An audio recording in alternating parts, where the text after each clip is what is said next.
함께 이 시간에 한번 기도할까요? 우리 기도 한번 가슴에 손을 얹고 우리 함께 이 시간에 한번 기도하겠습니다. 우리 기도할 때 자기 자신을 위해서 한번 기도했으면 좋겠습니다. 여러분 가지고 있는 기도 제목들, 또 여러분 마음에 있는 또 어떤 뜻을 품었든지, 또 우리가 마음속에 있던 모든 연약함들, 주님 이 시간에 우리 가운데 함께하여 주셔서 말씀 가운데, 예배 가운데 주님의 이름으로 치유케 하시고 온전케 하시고 또 회복하게 하셔서 주의 평강이 가득한 시간이 되게 해달라고, 자신의 마음 가운데 있는 모든 것들이 주님의 이름으로 해결되라고 우리 시간에 한 번 더 기도하도록 하겠습니다. 하나님, 이 시간에 주님 이 시간을 간절히 주님 앞에 기도합니다. 우리의 모든 것 주님 앞에 나아가기 원합니다. 우리의 마음과 생각 주님이 받아주시고, 하나님 우리의 있는 모든 연약함들을 주님께서 다스려 주셔서 주님께 가까이 나아가는 시간이 될 수 있도록 아버지의 은혜를 더하여 주시옵소서. 주님의 마음이 품어지기를 원합니다. 주님 우리 가운데 함께하여 주시옵소서. 사랑하는 주님, 이 시간에 하나님 앞에 기도합니다. 하나님, 우리가 이 세상 가운데 드러내지 못하는 우리의 기도 제목들까지도 주님 아시지요? 주님 붙잡아 주시고 우리의 연약함 가운데, 우리의 상처들 가운데 주님의 말씀으로, 주님의 이름으로 치유해 주시고 고쳐 주시고 회복케 하여 주셔서 우리가 다시 한번 주님의 때를 기억하며 주님께 우리가 나아갈 수 있는 귀한 하나님의 자녀들, 또 하나님의 백성들, 하나님께서 사랑하심을 누리며 살아가는 그리스도인이 될 수 있도록 주의 은혜를 더하여 주시옵소서. 이 시간 주의 손으로 만져주시고 함께하여 주시옵소서. 그렇게 하실 주님을 기대하며 예수님의 이름으로 기도드렸습니다. 아멘. 할렐루야. 네, 반갑습니다. 오늘 저의 설교보다 어떻게 보면 간증이 더 제게 더 은혜가 되는 것 같네요. 제 삶을 돌아본 것 같고, 제 신앙을 돌아본 것 같고, 저도 똑바로 잘 살아야 되겠다라는 마음이 들었습니다. 네, 반가운 얼굴이 한 명 있네요. 다른 옷을 입고. 네. 네, 참 어려운 발걸음을 내딛었습니다. 오늘 우리가 함께 주님의 말씀을 동일한 제목으로 지난주와 동일하게 말씀을 나누고 싶습니다. 본문이 달라졌죠. 창세기 12장 1절에 5절에서 있는 말씀, 우리가 지난주에는 창세기 28장에 있는 말씀을 나눴는데 오늘은 이제 창세기 12장에 있는 말씀을 나눠보고 싶습니다. 창세기를 주일학교 친구들에게도 가르치긴 가르쳤는데, 창세기를 딱 설명하자라고 이야기하면 여러분 이것만 알면 됩니다. 네 가지 사건과 네 인물 딱 이야기하면 창세기는 얘기가 끝납니다. 네 가지 사건은 1장에서 11장 안에 있는 나오는 네 가지 사건을 이야기하는데, 주님이 창조하신 내용과 인간이 타락한 내용과 또 홍수의 이야기, 그리고 바벨탑의 이야기로 네 사건이 종결됩니다. 그리고 12장부터 네 명의 인물이 이 창세기를 이끌고 가고 있습니다. 그게 누구였냐면 아브라함, 그리고 아브라함의 아들 이삭, 이삭의 아들 야곱, 야곱의 아들 요셉의 이야기가 창세기를 이렇게 이뤄가고 있습니다. 그래서 누가 창세기에 대해서 물어보면 창세기는 네 가지 사건과 네 인물이 이 창세기를 이끌어가고 있어라고 이야기하면 됩니다. 똑똑하죠? 네, 너무 쉽게 창세기를 이야기할 수 있는데, 이렇게 네 가지 사건과 네 가지 인물, 네 명의 인물의 이야기로 창세기를 볼 수도 있지만, 또 하나의 이야기로 어떻게 볼 수 있냐면, 창세기 1장에서부터 11장까지는 이 세상이 어떻게 시작되었는지, 이 세상의 시작들을 이야기하고 있고, 오늘 우리가 읽은 12장에서부터는 이 민족의 시작을 이야기할 수 있다라고 오늘 이 창세기를 이야기할 수 있습니다. 창세기가 참으로 재밌기도 하고, 우리가 창세기에 궁금한 이유가 무엇이냐면, 우리가 보지 못했지만 주님께서 이 세상을 어떻게 만들으셨는지, 또 인류가 어떻게 시작되었는지, 또 우리가 어떤 삶을 쫓아야 되는지에 대해서 기록되어 있기 때문에 창세기에 우리가 흥미를 갖고 읽기 시작하죠.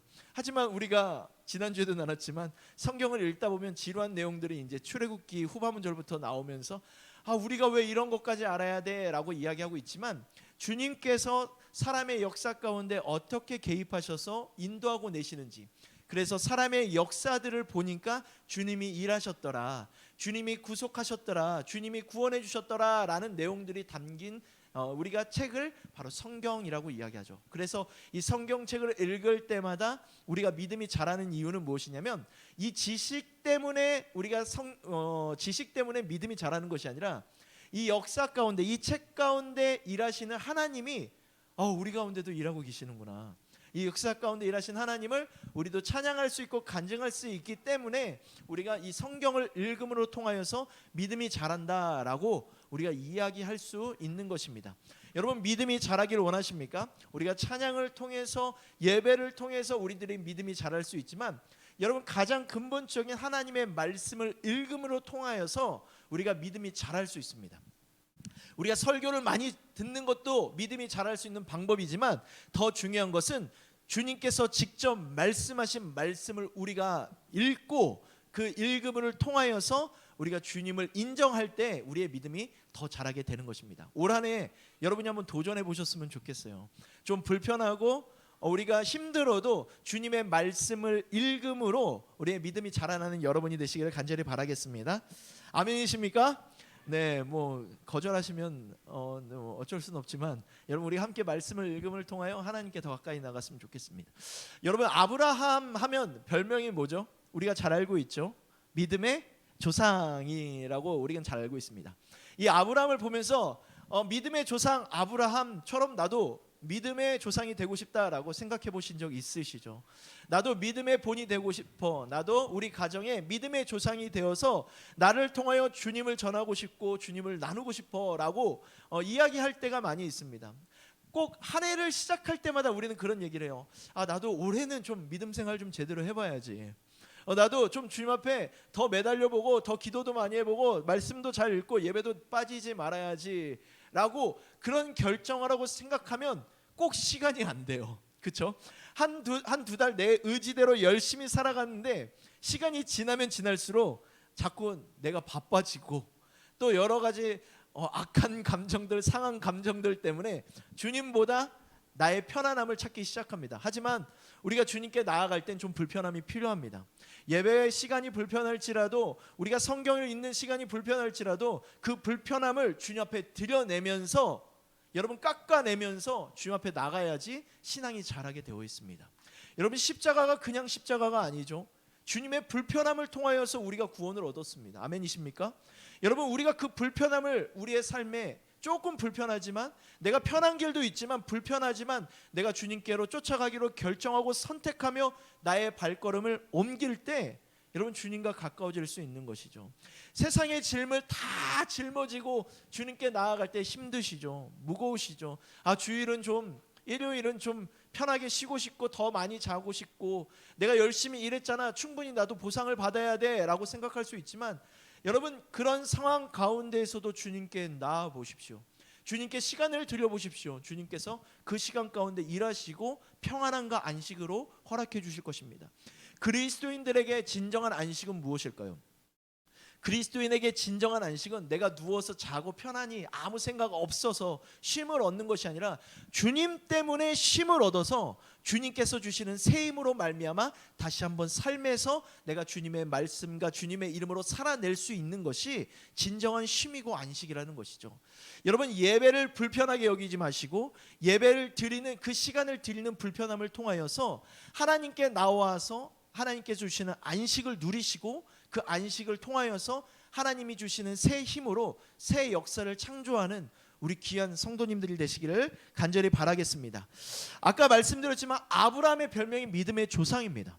그런데 믿음의 조상하면 우리는 완벽함을 이야기하죠. 아브라함은 믿음의 조상이 될 수 있었던 것은 그 아브라함이 모든 것을 갖췄기 때문에 믿음의 조상이야, 믿음의 조상이 될 수 있었을 것이야 라고 생각할 수 있습니다.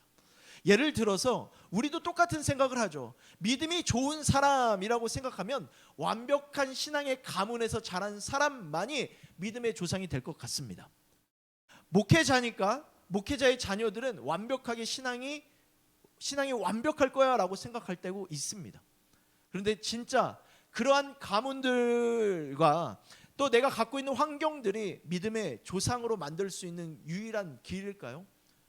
저는 이 아브라함을 보면서 그렇지 않다라고 생각합니다. 여러분, 이 아브라함은 어떠한 사람이었을까요? 성경에 나오는 인물들을 보면 완벽한 사람들이 있었습니까? 아주 완벽해서 죄를 짓지 않고 그렇게 살아가는 사람들만 성경에 등장합니까?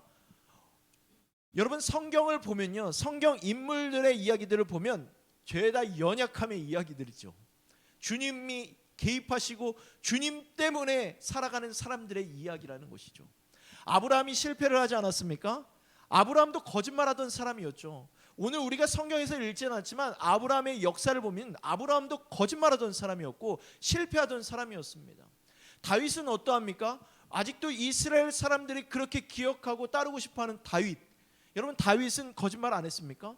다윗은 죄 안 지었습니까? 다 죄를 졌죠. 연약한 사람이에요. 저도 연약한 사람이고 여러분도 연약한 사람입니다. 하지만 우리 가운데 누가 계십니까? 주님이 계실 때, 주님이 동행하실 때 우리가 주님 때문에 우리가 완벽하진 않지만 주님의 삶으로 이 세상을 살아가면서 그 사랑을 전하는 영향력 있는 사람이 된다라는 것입니다. 아브라함을 보면서 저는 계속적으로 묵상합니다. 믿음의 조상이지만 아브라함도 이렇게 연약하구나. 이렇게 연약한 사람을 주님이 붙드시고 사랑으로 이끄셔서 믿음의 조상으로 만들어내셨구나라는 그런 믿음의 고백들을 이 성경을 읽음을 통하여서 보게 됩니다. 오늘 우리가 창세기 12장 1절 말씀을 읽었죠. 하나님의 명령을 받습니다. 아브라함이 하란에 있을 때 하나님의 명령을 받습니다. 그런데 이 하란에 있을 때 아브라함에게 첫 번째 명령한 것 같지만 이 아브라함이 있었던 곳은 어디였냐면 이 전장에 보면 11장에 보면 11장 31절에 보니까 아브라함이 이 하란에 머물게 된 경위를 이야기하고 있습니다. 그것이 무엇이었냐면 원래 이 데라 아브라함의 아버지가 데라가 그 아들 아브람과 하란의 아들인 그의 손자 롯과 그의 며느리 아브라함의 아내 사레를 데리고 갈대아인의 우르를 떠나서 가나안 땅으로 가고자 하더니 하란에 이르러 거기 거류하였더라라고 성경은 이야기하고 있습니다. 원래 갈대아인의 우르에 살고 있었는데 그곳을 떠나서 이 하란에 이르렀더라. 원래 가나안 땅까지 가야 되는데 이 하란에 이르러 거기 거류하였다라고 성경은 이야기하고 있습니다. 하나님께서 그들에게 그 가족에게 먼저 그 땅을 떠나서 와라라고 먼저 명령하셨다라는 거죠. 이 성경 창세기 11장에 기록되어 있지는 않지만 이 우리가 잘 알고 있는 스데반의 설교를 보면 사도행전 7장에 보면 이런 내용의 이야기가 기록되어 있습니다. 스데반이 이르되 여러분 부영들여 들으소서 우리 조상 아브라함이 하란에 있기 전에 이 메소포타미아에 있을 때 영광의 하나님이 그에게 보여 이르시되 내 고향과 친척을 떠나 내가 내게 보일 땅으로 가라 하시니라고 말씀하고 있습니다. 제가 가장 좋아하는 이 설교자가 삼일교회 송태근 목사님이신데 이 송태근 목사님이 이 이르시되를 굉장히 강조하시더라고요. 하나님께서 말씀하셨다라는 것이죠. 그곳에서 우리가 생각할 땐 하란에서 처음 명령하신 것 같지만 이미 갈대아인의 우리에 살고 있을 때 그 가정을 불러내셨습니다. 우상을 섬기고 있던 그 땅 안에 있는 그 가정을 주님께서 불러내셨다라는 것이죠. 이 설교에 의하면 아브라함이 이 메소포타미아에 있을 때에 하나님께서 나타나셨다라는 것이죠. 갈대아 우루 하란에 있을 때 나타난 것이 이 하나님께서 두 번째 나타나신 것이라고 우리는 이 성경 구약과 신약을 통해서 볼 수 있게 됩니다. 하나님께서 말씀하셨죠. 그것을 떠나 내가 보여주는 땅으로 가라라고 말씀하셨어요.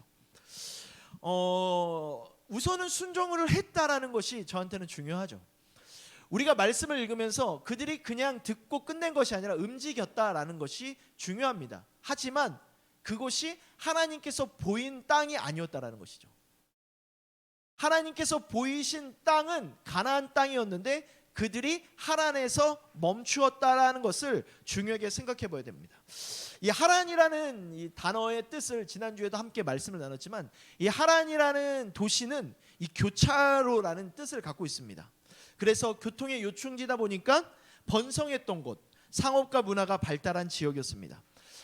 그리고 이 갈대아 우루와 마찬가지로 우상 숭배가 성행했던 곳이었다라고 성경은 이야기하고 있습니다. 이 우루와 하란 이 두 도시에 중요시하게 여기는 이 우상이 있었는데 그 우상이 무엇이었냐면 달을 섬기는 이 우상이었습니다. 그래서 이 달신이 가장 유행했던 그 두 도시가 어디였냐면 이 우루와 하란 이 두 도시였습니다. 아브라함의 아내 이름이 누구였죠? 사라였죠. 그 달신의 이름이 뭐였냐면 사레라고 불립니다. 그렇다면 우리가 생각해 볼 수 있어요. 그러면 사레도 이 달신을 섬기는 그런 가정이 아니었을까라고 추측해 볼 수 있게 되는 것이죠. 왜냐하면 달신의 아내의 이름을 차용한 것으로 볼 때 이 사레도 우상 숭배하는 가문이었다라는 것을 충분히 알게 됩니다. 아무튼 중요한 것이 무엇이었냐면 이 아브라함의 가정에 이 우상을 숭배하던 가정이었다라는 것을 우선 중요하게 이야기하고 싶습니다. 또 성경에 보니까 이 여호수아 24장 말씀에 보면요, 이 아브라함의 가정이 어떠했는지를 이야기하고 있습니다. 여호수아 24장 2절 말씀에 보면 여호수아가 모든 백성을 불러 모아서 이르되 이스라엘 하나님 여호와께서 이같이 말씀하십니다. 옛적에 너희의 조상들 곧 아브라함의 아버지 나홀의 아버지 데라가 강 저쪽에 거주하여 다른 신들을 섬겼다라고 여호수아가 백성들에게 이야기하고 있습니다. 여기서 그냥 조상으로 끝내지 않고 조상들이라고 이야기하는 것으로 볼 때 이 데라와 관련된 모든 가족들이 이 하나님을 섬기던 가정이 아니라 우상을 섬기던 가정이었다라는 것이죠. 이 데라뿐만이 아니라 데라의 아들들도 분명하게 하나님이 아니라 이방신을 섬기던 가정이었다라는 것을 분명히 얘기하고 있습니다. 그런데 3절 말씀에 보니까 뭐라고 이야기하냐면 내가 너희의 조상 아브라함을 강 저쪽에서 이끌어내어 가나안 온 땅에 두루 행하게 하였다라고 성경에서 기록하고 있습니다. 강 저쪽에서 이끌어냈다라고 성경에서 이미 의미를 갖고 이야기하고 있습니다. 하란에 뭐가 있었냐면요, 하란에 강이 있었습니다.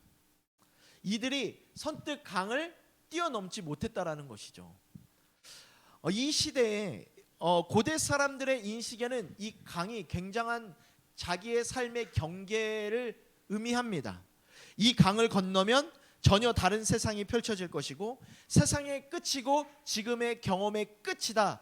그래서 이 고대 사람들은 이 강을 뛰어넘는 것이, 강을 건너가는 것이 굉장히 힘들었다라고 역사학자들이 이야기를 합니다. 하란은 갈대아 우르와 굉장히 비슷했습니다. 왜냐하면 우상들을 섬기는 도시였고 그리고 자기의 삶에 편리한 도시였기 때문에 편안했습니다. 내가 살았던 곳, 내가 너무나 비슷하고 어차피 내게 핑계 될 만한 강이 있었기 때문에 이 강을 건너가면 나의 삶도 끝이 날 거야 라는 생각들 때문에 이 아브라함이 그 강을 건너기에는 굉장히 힘들었습니다. 하나님의 명령, 하나님의 약속보다 그들의 삶에 보여지는 그 경계들 때문에 두려움을 갖게 된 것이죠. 그래서 이 데라의 가정은 뛰어넘지 못하고 있었습니다. 그러나 하나님께서 포기를 모르시죠. 우리 하나님은 포기를 모르시죠. 계속적으로 이 가정을 이끌어내시려고 많은 방법들을 이용하십니다. 저는 성경을 읽으면서 사람의 인물들의 이름에 굉장한 의미를 갖고 이야기를 하기를 좋아하는데 이 데라라는 이름, 아브라함의 아버지 이름에 의미가 있습니다. 그 의미가 무엇이냐면 지체하다, 지체시키다라는 이름의 의미를 갖고 있습니다. 지체하고 있는 이 데라를 주님께서 어떻게 하시죠? 그 하란에서 데려가십니다. 지체하고 있는 하나님의 약속과 하나님의 명령을 잊어버리고 그들이 세상 가운데에 그냥 머물고 있는 그들을, 지체하고 있는 이들을 하나님께서 어떠한 방법들을 통하여서 그들을 인도해 내십니다. 그것이 데라를 데려가십니다. 하나님의 약속을 잊은 자들에게 하나님께서 벌을 주시겠다라는 것이 아니라 우리가 이 성경의 역사를 통해서 우리가 기억해야 될 것이 무엇이냐면 하나님께서 사람들을 어떻게 이끌어내고 계시는지, 하나님의 약속으로 어떻게 이끌어내는지에 우리가 초점을 맞춰야 됩니다.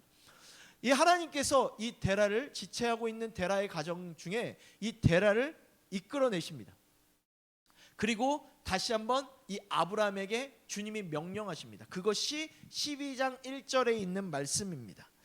오늘 우리가 읽었던 말씀 뭐라고 이야기하시죠? 약속을 갱신하시는데 여호와께서 아브라함에게 이르시되 너는 너의 고향과 친척과 아버지의 집을 떠나 내가 내게 보여줄 땅으로 가라라고 말씀합니다. 지난주에 이 말씀을 이야기하면서 여러분 떠나십시오, 선교지로 가십시오 라고 이야기한 것이 아니라 여러분 우리가 주님의 약속 가운데 나아가려고 하는데, 주님께 가까이 나아가려고 하는데 우리에게 있는 두려움, 주님을 신뢰하지 못하게 하는 것들이 있다라면 주님 그것이 아니라 주님의 약속을 붙잡고 내가 주님이 말씀하시는 그곳으로 나아갈 수 있는 믿음을 달라고 기도하자라고 이야기했던 거 기억나시죠? 하나님이 이 아브라함의 가정을 선택하신 후에 내린 첫 번째 명령이 무엇입니까? 떠나라입니다. 떠나라. 여러분 교회를 떠나지 마시고 네, 교회를 떠나지 마시고 이 떠나라라고 명령하고 계시죠.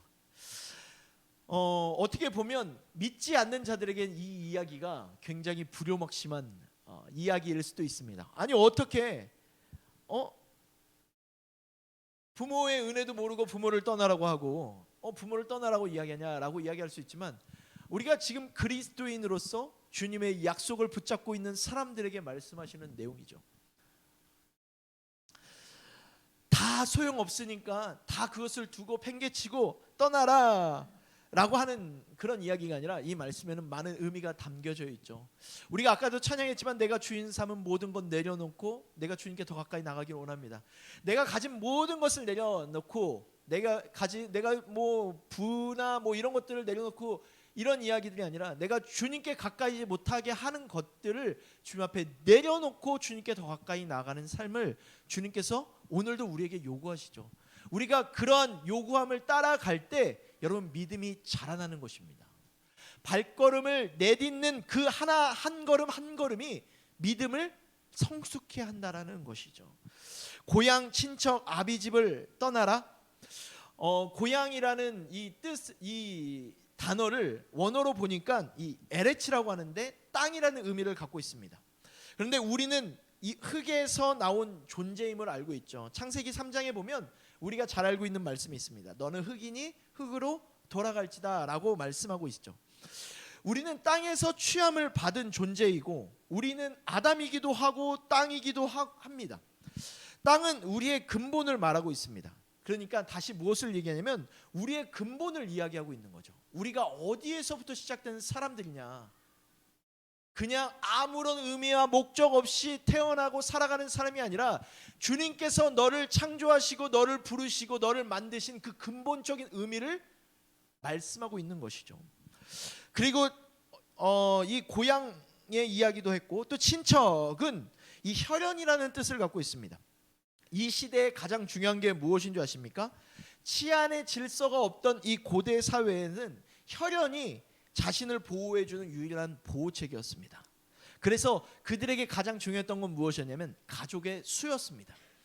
고대 사회는 그래서 다산이 중요했죠. 그래서 당시에는 다산의 신이 우상으로 많이 숭배되었다라는 것도 잘 알고 있습니다. 그런데 아브라함의 형제 중에 누구만 자손이 없었습니까? 아브라함만이 없었죠.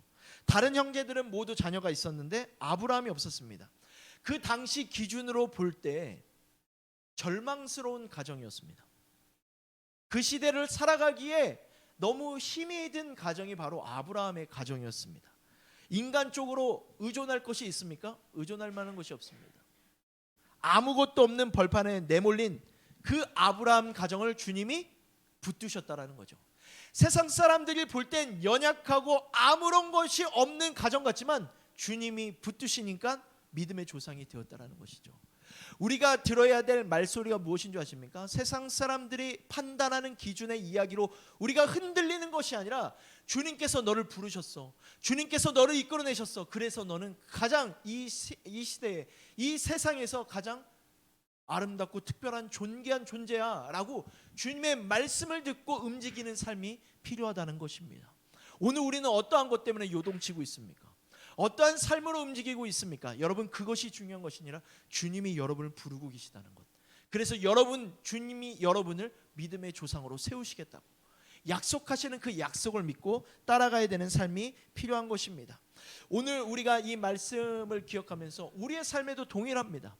주님의 약속을 붙잡고 움직여야 될 우리들의 삶이 자꾸 세상의 말귀에 사람들의 이야기에 흔들리고 있다는 것, 우리가 다시 한번 다짐해 봐야 될 문제라는 것이죠. 우리는 어떠한 삶을 살아가고 계십니까? 세상을 밟고 있는 자지만 주님의 말씀이 우리의 진리가 되어서 그 발걸음을 움직이는 귀한 성도님들 되시기를 간절히 바라겠습니다. 저는 이 창세기 12장을 보면서 이 전에 어떠한 이야기가 있었습니까? 11장에 보면 바벨탑의 이야기가 나옵니다. 사람들이 만들어낸 바벨탑의 이야기와 하나님이 이 연약한 존재를 이끌어내서 믿음의 조상을 이뤄내는 것, 여러분 대조가 되지 않으십니까? 그래서 저는 이 말씀을 읽으면서 인간의 삶에는 두 사람으로 나뉠 수 있겠다라는 생각이 들었습니다. 그것은 무엇이냐면 아브라함처럼 하나님이 주가 되는 인생, 하나님이 주시는 생명과 그 은혜 속에서 머무는 이 존재로서의 삶을 살아가는 사람들을 이야기하는 이 한 부류와 또 한 부류는 누구냐면 자기 수단을 쌓아가는 것이 주가 되는 인생, 그것이 창세기 11장에 나오는 바벨탑의 이야기겠죠. 자기가 자기 인생의 주인이 되어서 자기 인생을 탑을 쌓아가면서 내가 주다라고 살아가는 인생을 우리는 볼 수 있을 것입니다. 저는 그리스도인들도 마찬가지라고 생각합니다. 내가 그리스도인으로 살아가면서도 이렇게 이 부류 속에, 이 바벨탑의 부류 속에 살아가는 사람이 분명히 있다고 생각합니다. 하지만 주님을 믿는 자라면, 우리가 주님의 구원의 은혜를 받은 자라면 우리는 어떤 부류에 속해야 되겠습니까? 주님의 약속을 붙잡고 내가 조금 힘든 것 같지만 그 경계를 뛰어넘는 그런 삶을 주님께서 오늘 우리에게 요구하고 계신다는 것입니다. 주님의 약속이 무엇이었습니까? 주님께서 명령하셨지만 주님께서 그에게 약속하셨습니다. 그 약속이 성경 본문 2절에 기록되어 있죠. 내가 너로 큰 민족을 이루고 내가 내게 복을 주어 내 이름을 창대하게 하리니 너는 복이 될지라 라고 성경은 이야기합니다. 우리는 이 성경 구절을 굉장히 좋아합니다. 왜냐하면 너는 복이 될지라, 너 잘 먹고 잘 살게 될 거야 라고 이야기하는 것 같지만 아브라함의 여정이 바로 복을 받는 인생이었습니까? 아니었죠. 아내를 숨기려고 누이라고 거짓말도 하였고요, 기근을 피해서 다른 도시로 옮기기도 했고요. 아브라함이 많은 것을 갖춘 것 같지만 그러지 않았습니다. 아브라함의 자녀도 없었다가 결국에 나중에 자녀도 얻게 되는 그 기간 동안 얼마나 많은 하나님의 약속에 대한 불신도 분명히 했을 수도 있었을 것입니다. 우리의 인생이 아브라함 같은 인생이 아닙니까? 내가 주님을 믿기로 결정하였는데 일이 바로바로 잘 돼야 될 것 같은데 즉시 되지 않고 시간이 지나 참 느리게 흘러가는 그 시간 속에서 우리가 살아가는 때 얼마나 힘이 드십니까? 내가 주님 앞에 기도의 응답을 달라고 그렇게 기도했는데 기도의 응답이 이루어지지 않고 계속 교회에서는 더 기도해 보세요라고 이야기하고 있고, 여러분 얼마나 마음이 답답하십니까? 답답하시죠? 안 그러십니까? 답답하시죠? 내가 정말 어떠한 것을 놓고 정말 기도를 열심히 하는데 그 기도의 응답이 보이지 않을 때, 여러분 아브라함도 그랬을 것입니다. 하나님께서 아브라함에게 약속하셨죠. 네가 큰 민족을 이룰 것이고 내 이름을 창대하게 할 것이고 너는 복이 될지라 했는데 실상은 아직 자녀도 없고 자꾸 가라는 땅은 있는데 내가 이 강을 건너가야 되는 것 같고 세상의 끝에 와 있는 것 같은 내가 이 땅을 건너가면 나는 어떻게 될까라는 두려움도 있을 것인데 주님께서 약속해 주셨죠. 그 약속을 믿고 발걸음을 떼는 그 아브라함이 믿음의 조상이라는 것이죠. 믿음이 이 아브라함이 잘 먹고 잘 살았다라고 해서 믿음의 조상이 된 것이 아니라 내게 보이는 것은 없지만 주님의 약속을 따라 순종하여 발걸음을 내딛는 그 순간이 믿음의 조상이 된다라는 것이죠. 여러분 주님이 보이십니까? 보이지 않으시죠. 하지만 주님은 여전히 우리들의 삶 가운데 운행하고 계십니다. 어떻게 운행하고 계십니까? 말씀으로, 마음으로 많은 사람들을 통해서 주님의 일하심들을 드러내고 있죠. 많은 사람들이 지금 이 시간에 하나님이 나타나서 저 사람의 병을 고쳐주고 이 사람의 문제를 해결해주면 주님을 믿겠는데 보이지도 않고 내게 보여지는 그런 은사들도 없는데 어떻게 주님을 믿어요? 라고 이야기하는 사람들도 있지만 주님은 여전히 우리 가운데 믿음을 말씀하고 계시죠. 보이지는 않지만 주를 향한 믿음을 통하여 내가 너를 구원해내겠다라고 말씀하신 것처럼 주님, 우리가 지금 이 순간에 주님 우리의 눈에 실제적으로 보이지는 않지만 주님이 믿고 주님이 우리를 구원해 주셨어. 내가 주님만 믿으면 하나님 나라에서 하나님을 예배하게 될 거야 라는 그런 소망감을 갖게 될 때 우리가 주님께 더 가까이 나아갈 수 있게 되는 것입니다. 아브라함에게 이 세 가지 약속을 하셨습니다. 큰 민족을 이루고 내 이름을 창대하게 하고 그리고 복이 될지라 라고 이야기하고 있습니다. 우리가 눈에 보여지는 큰 민족, 내 이름을 명성을 높여주고 너는 그래서 복이 될지야 라고 해서 잘 먹고 잘 살 거야 라고 이야기도 할 수 있지만, 이 성경 말씀 안에 많은 의미를 두고 이야기는 할 수 있습니다. 그래서 하나님이 주권적인 나라, 이것을 하나님의 말씀을 듣고 그 경계를 떠날 때에 주시는 약속이라는 것, 그리고 내 이름을 창대하게 한다라는 것은 우리가 다른 것이 아니라 생명의, 영원한 생명의 본질이신 그 주님을 믿고 따라가는 자들에게 주시는, 주님의 이름으로 말미암아 살아갈 자격들을 주시는 그 은혜를 보게 된다라고 이야기하고 계십니다. 또 복이 될지라라고 하는 것, 여러분 우리가 그 후반절에 보면 성경에 이야기하고 있죠. 하나님께서 너와 함께함을 통하여 주시는 그 은혜들에 대해서 이야기하고 있습니다. 여러분 이 말씀을 읽으면서 저는 요셉이 떠올랐어요. 여러분 요셉이 어떠한 사람이었습니까? 우리가 이집트의 왕자라고도 이야기하지만, 요셉은 아버지의 이쁨을 받고 자랐지만 형들의 미움과 시기 질투로 결국 버려짐을 당하고 어려운 일을 당해서 애굽의 종으로 팔려가기까지 합니다. 하지만 주님을 경외하는 이 요셉을 통하여서 어떠한 일이 벌어지게 됩니까? 하나님이 함께 하실 때, 나는 노예의 신분이었지만 주님께서 함께 하실 때 형통함을 누리죠. 진짜 하나님께서 말씀하시는 형통함은 나만 부유함을 누리는 것이 아닙니다. 이 형통함은 하나님께서 주시는 복을 누림을 통하여서 다른 사람에게도, 내가 있는 곳에서도 복을 누리게 할 수 있게 되는 삶을 살아가게 되는 것이죠. 늘상 우리는 내가 주님을 믿고 나만 잘 먹고 잘 살기를 원합니다. 그런데 하나님께서 말씀하시는 형통은 그것이 아니에요. 하나님의 쪼잔함을 우리의 삶에 비춰서 살아가지 마십시오. 하나님께서 말씀하시는 형통함은 내가 주님의 뜻대로 살아가고 주님의 복을 누릴 때 여러분 그 복에 영향력들이 있다는 것이죠. 맨날 나만 잘 먹고 잘 살아야지 아닙니다. 여러분 하나님께서 말씀하시는 그 형통함은 내가 복을 누리는 은혜로 말미암아 또 다른 은혜를 낳게 되어 있다는 것이죠. 생명은 생명을 낳듯이 여러분 진짜 교회로 살아가게 된다면 또 다른 교회를 세울 수 있는 것, 이것이 하나님이 말씀하시는 복입니다. 저는 못해요, 나는 할 수 없어요, 나는 내가 지금 먹고 살기에도 바빠요 라고, 자신이 없어요 라고 이야기하지 마십시오. 여러분 주님께서 주시는 그 은혜의 도구와 통로가 되기 위해선 오늘 우리들의 삶을 살아내기 위해선 우리가 우리에게 주신 그 복의 영향력이 어디에 있는지를 알 수 있어야 되는 것이죠. 아브라함은 그것을 알았던 것입니다. 그래서 발걸음을 내딛는 것이었죠. 여러분 우리는 어디에 있든지 무엇을 하든지 하나님의 복이 되어야 됩니다. 나 때문에 내가 속한 공동체가 되는구나 라고 하는 그 자부심이 있어야 됩니다. 제가 어딜 가서도 우리 교회 이야기를 하는 이유가 무엇입니까?